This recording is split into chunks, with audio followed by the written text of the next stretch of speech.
Des niveaux alarmants de microplastiques infiltrés dans l'eau, vendus en supermarché d'après une enquête.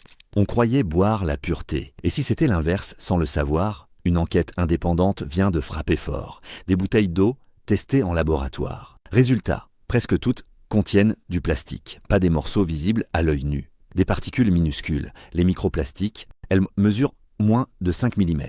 Elles se glissent dans l'eau en silence. Elles viennent souvent de l'emballage lui-même ou du processus industriel de mise en bouteille. Censé être une alternative sûre, l'eau embouteillée pourrait cacher un risque méconnu. Mais que se passe-t-il dans notre corps ? Les effets exacts restent encore flous. Les chercheurs observent déjà des signaux inquiétants.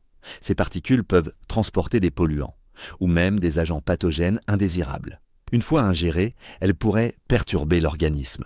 Anne, mère de 2 enfants, témoigne. Elle pensait protéger sa famille avec ces bouteilles. Elle découvre aujourd'hui qu'elles ne sont pas irréprochables. Comme elle, des milliers de consommateurs s'alarment. Certains se disent carrément trahis. La pression monte sur les autorités sanitaires. Des appels à durcir les contrôles se multiplient, revoir les normes, imposer plus de transparence, limiter l'usage du plastique dans les emballages. Détecter et filtrer ces particules avant vente. Les industriels sont face à un défi inédit. Repenser complètement la conception des bouteilles. Certains experts misent sur des matériaux alternatifs.